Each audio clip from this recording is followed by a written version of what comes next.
सबने मेरा हौसला बढ़ाया और सबसे पहले सर को थैंक यू, जैन सर को, कि आपने इतनी मदद की। और मैं पुर्तगाल खेल के भी आई, वहाँ गई, कंपटीशन में भाग लिया और 9th रैंक आई। सर आपके थैंक यू सर, आपने इतनी हेल्प की। नहीं, जैसे मान लो कोई पेरेंट्स अपने बच्चों को इस मामले में डालना चाहे, इस एरिया में डालना चाहे, और उसको थोड़ा सा आगे, आप उसके लिए क्या गाइडेंस देंगे? थोड़ा सा अगर अपने बच्चों को आगे इस एरिया में डालना चाहे और उसको और आगे बढ़ाना चाहे, तो कोई क्या गाइडेंस रहेगी आपकी इसमें? मेरी तो यही रहेगी कि बच्चों को डालो, एक तो नशे से दूर रहे बच्चे, और ये है कि उसको डाल दिया इसमें तो उसे रोको मत, बीच में आगे बढ़ने दो। उसके अंदर कितना जज्बा उसको दिखाने दो और कितना हौसला है उसके अंदर, उसको दिखाने दो कि वो क्या कर सकता है। उसको टाइम दो, मौका दो कि वो क्या करेगा क्या नहीं। ये नहीं कि आप उसे इस लाइन में डाल दिया और बीच में उसको बंद कर दिया कि नहीं अब बहुत है, इतना कुछ नहीं करेगा। नहीं, उसको देखो दो, थोड़ा टाइम है, आज नहीं तो कल, कल नहीं तो परसों, ऐसा टाइम तो आएगा कि वो कभी होगा, उसको कामयाब होगा। टाइम दिया जाए, एक उसको ड्यू अटेंशन दी जाए, है ना? आप ये कहना चाहते हैं? कई बार पेरेंट्स क्या सोचते हैं, बच्चे को दूसरों देख के डाल तो दिया, लेकिन ये नहीं पता उसने कितना साल लगाया, और सोचते हैं उसको रिजल्ट अभी मिल जाए। ये होता कि कोई बोलता कि नहीं होगा, इस लाइन में कुछ नहीं होगा, बस बहुत हो गया, छोड़ो घर बिठाओ। तो क्या होता है, कहीं बाहर नहीं जाने देते, औरों की सुनते हैं। कोई गांव में तो क्या पड़ोस में बोल देंगे या रिश्तेदार में बोल देंगे कि नहीं ये चीज नहीं है, इसमें गलत है, ऐसे में तो भेजो, ठीक है, इतना पैसा लगेगा, सब कुछ देख के बोलते हैं कि नहीं ये चीज ठीक नहीं है। ठीक है, बाहर का माहौल ऐसा ही है, बाहर भेजोगे तभी अपने ऊपर डिपेंड होना चाहिए, अपने अंदर हिम्मत होनी चाहिए कि हम कुछ करेंगे, सब चीजों से लड़ने का हमें मौका मिलना चाहिए कि बाहर जाके देखेंगे भाई कैसी दुनिया है, क्या है। तो वो हमारे ऊपर डिपेंड करता है। हमारे में से भी किसी का बेटा या बेटी जो है ना अच्छा उस मुकाम पे पहुंच सकता है। अपने बच्चों को आगे भेज रहे हो तो किसी की मत सुनो कि वो ये बोल रहा है, उसके पीछे अपने बच्चों का वही जो सपना वो खत्म कर दे। और किसी के पीछे ऐसा कभी मत करो। क्या कई करते हैं कि उन्होंने बोल दिया नहीं ये गलत हो, छोड़ दो, अपने घर बैठो, कोई जरूरत नहीं कुछ करनी। किसी की मत सुनो, अपने बच्चे को देखो, कामयाब करना क्या करना है, सिर्फ ये सोचो उसके करियर के बारे में, और किसी की सुनो ही मत। जैसे आपको भी प्रॉब्लम आई होगी, पेरेंट्स की तरफ से क्या दिक्कत रहती है नॉर्मली? जैसे एक बच्चा प्ले में है, एक खेल में है, तो देखो मान लो फादर अलाउ कर रहा है कि खेल ले, माँ ये कह रही है नहीं बच्चे पढ़ ले, तो वो जो क्लैश होता है ना, उसमें आप लोग बैलेंस कैसे बना पाते हैं? मतलब आप अपने पेरेंट्स को कन्विंस करेंगे, मतलब टीचर से करवाएंगे, कैसे करवाएंगे? एक्चुअली मेरे साथ प्रॉब्लम आ रही है ये वाली टिपिकल प्रॉब्लम मेरे साथ। हाँ, मेरा बॉक्सिंग करता है, कराटे करता है, मैं कहता हूँ कर, मैंने इसको किट भी लेके दे दी पूरी, मगर पढ़ाई है तो पढ़ाई भी करनी पड़ेगी भाई, फोकस तो करना आप पड़ेगा। पढ़ाई को उसको बैलेंस कैसे करते हैं? बच्चों को ऊपर देखना पड़ेगा ना, उन्हें टाइम दो, उसके लिए भी टाइम निकालो, पढ़ाई के लिए भी और गेम के लिए भी टाइम निकालो। वो बच्चे के हाथ में कैसे टाइम निकालेगा? मैं शेड्यूल बनाना है उस हिसाब से। स्पोर्ट्समैन का एक चीज देखी है, वो घुस जाता है ना, उसी में घुस जाता है, पढ़ाई तो खत्म हो जाती है। ये तो है, ऐसा कुछ नहीं, तो पढ़ने वाले पढ़ते भी हैं, और 1% हो गए, 2% हो नहीं। गए। देखो आप बच्चा 6 घंटे स्कूल जाता है, लेकिन अकेडमी के लिए 2 घंटे जाता है। मगर अब जैसे मैं अपने बच्चे के माइंड सेट बताता हूँ, वो स्कूल में भी जा रहा है तो उसके दिमाग में से बैठ यही चल रहा है, बस फ्री बैठा है ना तो उसकी गेम में ही चल रहा है। तो आप गेम में फोकस कराओ उसको। देखो स्पोर्ट्स में इतनी पढ़ाई करता है कि 10th 12th कर ली भाई, तो उसको बोलना आ जाए। पढ़ने वाला बच्चा तो अलग ही उसका रूम सेट होता है, उसमें बैठ निकलता नहीं वो। लेकिन खेलने वाला अपने बच्चे को अकेडमी में डाल दिया तो उसको अपने उसके अकेडमी के अनुसार उसको ढालना पड़ेगा। अब इसमें आप अपनी मिसेज को मनाओ या अपने आप को समझाओ, ये नहीं। अब बच्चे को प्रेशर मत डालो, जितना बच्चे प्रेशर दो नहीं पढ़ो, अब वहाँ से भी वो फोकस खत्म कर देगा और वहाँ से भी खत्म कर देगा। बच्चा देखा रहता नहीं उधर करनी पड़ेगी। जैसे आप खड़ी हो गए फिर बोलेगा तूने क्या किया, फिर वो खुद बोलेगा कि तुमने कुछ नहीं किया।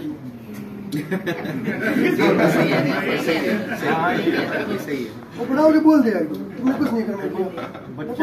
अब बच्चा 11 साल का है, हम 30 साल के हैं, अगर वो 20 साल का होगा जो आप कहाँ जाओगे?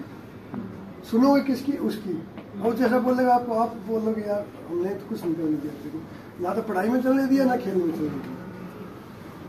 अभी लेना डिसीजन विकास, ये आपको बड़े हो गए ना कहना तेरी मम्मी तैयार नहीं थी।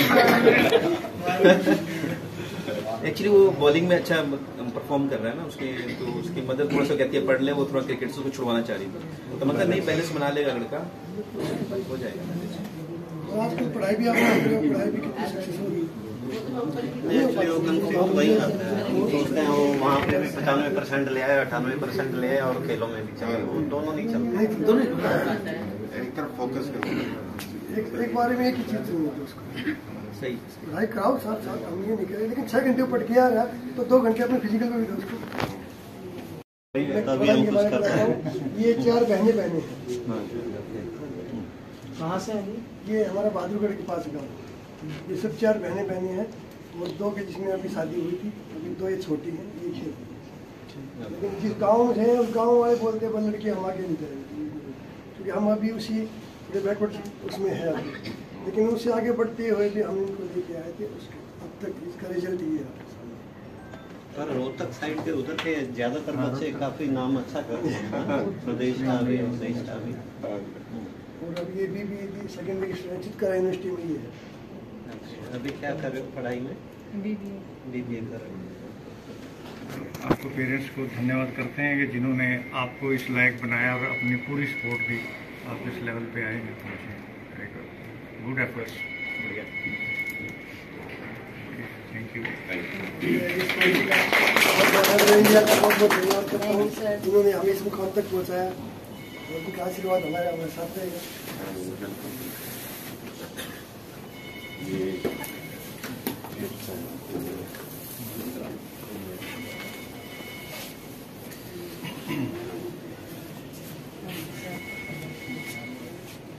थैंक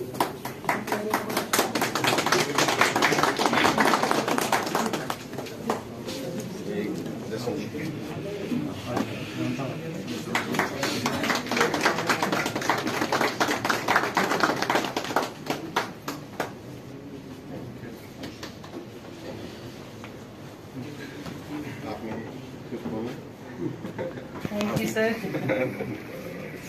ये एब्रो इंडिया जो है वो हमेशा से यही कोशिश करती है कि हम कितना समाज में कितनी मुस्कान फैला सकें, समाज को कितना सपोर्ट कर पाएं। हमारी फिलोसफी जो एब्रो फूड्स ग्रुप की फिलोसफी है वो यही है कि we should give back to the society in which we are operating. तो वो इसी फिलोसफी के तहत हम लोग जो है कोशिश करते हैं कि जहाँ पे भी जरूरतमंद हो, सिर्फ ये CSR की बात नहीं है, कॉर्पोरेट सोशल रिस्पॉन्सिबिलिटी की बात नहीं है।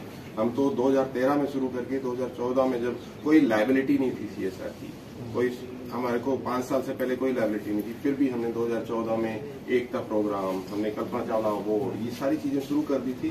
और वो इसीलिए कि हम, और शुरू से एक चीज मन में रखी, CSR में हमारा नाम क्यों है, करोड़ों रुपए मेरे ख्याल से मारुति वगैरह खर्च करती होंगी, उतना नाम उनका नहीं है जितना अपना है, क्योंकि हमने शुरू से एक चीज कर ली थी कि एक एक पैसा जो है वो नीडी और जरूरतमंद के पास पहुंचना चाहिए, वो जा रहा है, वो पहुंच रहा है। और इसी वजह से जो है आज कहीं ना कहीं हमें, जब कहते हैं ना कि आप समाज को या कम्युनिटी को कुछ प्रदान करते हैं, कुछ न कुछ कॉन्ट्रीब्यूशन करते हैं, तो आपके अंदर भी वो खुशी और स्वच्छता आती है। वो चीज जो है वो रिफ्लेक्ट करती है हमारे एब्रो इंडिया के सारे मैनेजमेंट में भी, और मेरे ख्याल से सारे एम्प्लॉयज में, सारे ओपन कॉन्फिडेंट, और वो इस तरीके से हैं कि उनमें वो चीज रिफ्लेक्ट हो रही है कि हम कितना कम्युनिटी के लिए कितना कर पा रहे हैं, कितना कर रहे हैं। तो उसके लिए सारी टीम जो है वो बधाई की हकदार है सभी के। हम जो CSR का जो भी बात होती है वो फिर जो है धवन साहब, सरवन जी, ग्रैम, काटल साहब जिनसे आप मिले थे हेड ऑफिस में, वो हम लोग तो सारे डिस्कशन करते ही करते हैं। उसके अलावा हमारे सजेशंस जो हैं इस पूरी टीम से भी आते हैं। हमारी पूरी टीम जो है वो सबसे ज्यादा अगर इनको उत्साह आता है तो वो कहते हैं कि कम्युनिटी के लिए क्या कर रहे हैं, उसमें हम ज्यादा से ज्यादा सजेशन दें। तो सभी का माइंडसेट बिल्कुल क्लियर है कि हम समाज के लिए क्या कितना कुछ कर सकते हैं, और उसी के तहत ये सारी चीजें होती हैं। और बड़ी खुशी की बात है कि हमें एक ऐसी टीम मिली हुई है यहाँ पे फैक्ट्री में भी, और सारे अगर हेड ऑफिस की भी बात करूँ तो जो सिर्फ ये नहीं है कि जैसे नॉर्मली कंपनीज में होता है आए, काम किया और चले गए और कुछ नहीं है। यहाँ पे सारे लोग अगर इनको खेलने का बोले तो खेल लेंगे, उससे ज्यादा काम कर देंगे जितना काम चाहिए कंपनी को। अगर इनको समाज सेवा के लिए बोल दें तो वो उतना समाज सेवा भी कर देंगे और उससे ज्यादा काम कर देंगे। तो बहुत ही अच्छी हमें टीम मिली है, उसके लिए भी I feel very proud of that. तो ये इन्हीं का है सबका।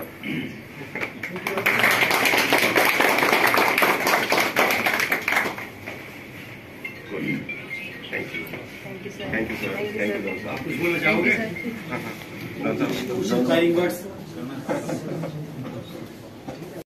जो है ऑनर मिला कि मेरे को जसवंत जी जसवंत जी यही है, गुरु है इन्होंने, और जो है अपना क्या कहते हैं इन्होंने सिखाया और सारा कुछ जो मेरे से शेयर किया, वो वीडियो जब हो रहा था उनका फाइट हो रही थी, तो जिस तरीके से किक्स और पंच मधु ने मारे, वो यूक्रेन वाली आई तो उसको हरा दिया, रशिया वाले आई तो उसको हरा दिया। फिर खिलाड़ी गेम होते हैं, कभी जो है ना आगे जाके थोड़ा सा टफ आया, आगे जाके कंपटीशन टफ भी हो जाता है, पर वो गेम का पार्ट होता है, खेल के पार्ट होते हैं, वो सभी पार्ट एंड पार्सल होते हैं।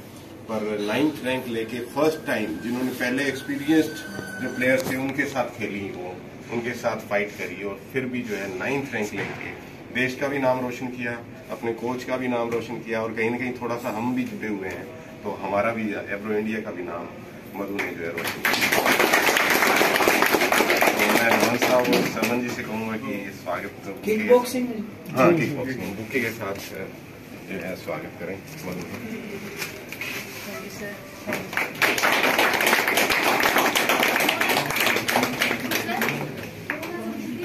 अच्छा